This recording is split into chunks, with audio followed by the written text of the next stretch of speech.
Okay, so this morning, something very interesting happened.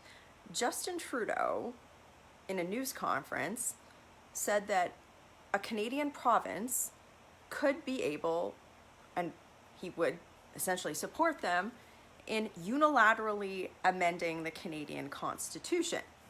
This is a very interesting position for the Prime Minister of Canada to take.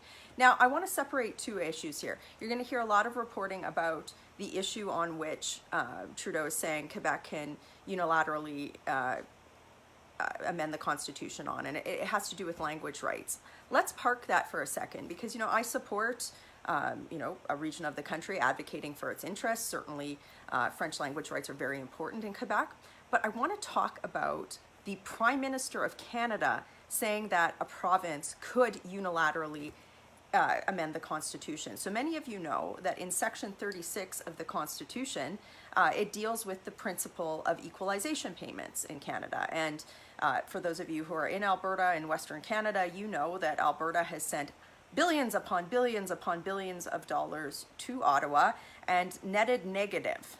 So we send a lot of money outside of the province and don't get the same in return, and that's putting it mildly.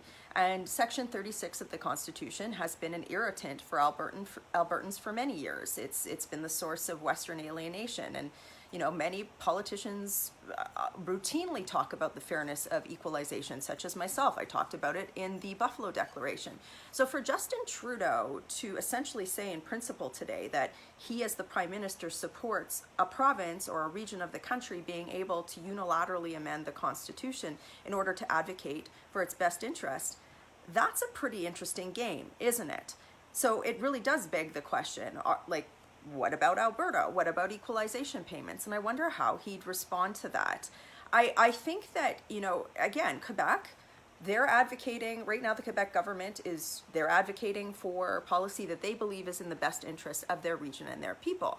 Well, as an Alberta MP, I've routinely advocated and saying the equalization principle, the equalization program in the country is not fair.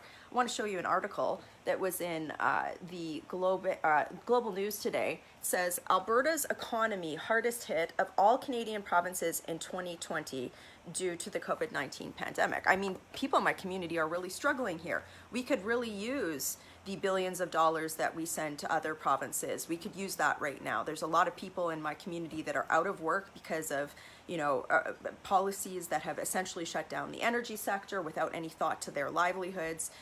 We could use more funding. We could use that funding to support our social programs, our infrastructure. But no, we send it to the rest of the country. And why? Because we're a country and there's a constitution, right? And there's an amending formula in that constitution.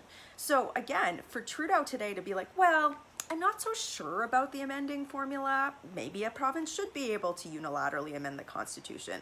Well, that's an interesting principle because there's a lot of regions in the country that I'm sure would love to unilaterally amend the Constitution, particularly people in Alberta around Section 36, right?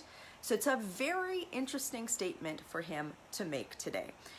I really want you to share this video because to me, this is a tipping point in Canadian politics. This is essentially saying, well, one region of the country, one particular region of the country is allowed to unilaterally amend the Constitution. But I'm not sure about the other one, right? And I mean, to me, when I read that today, I'm like, the first thing that went off in my mind is fairness and Western alienation.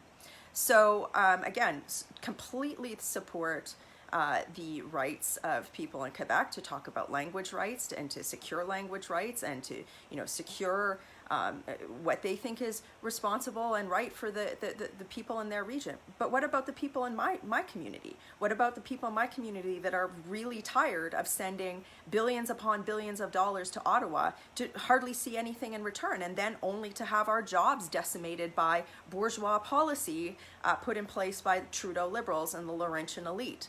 Enough. This is why I wrote the Buffalo Declaration. It's days like today, and I stand by it. So follow this story, share this video, and look, doesn't matter what part of the country you're from, the Constitution is there for a reason. And if we have a Prime Minister who's starting to say, not sure if it actually applies or not, that's uncharted territory and uncharted waters. Working hard for you in Calgary. Have a great day.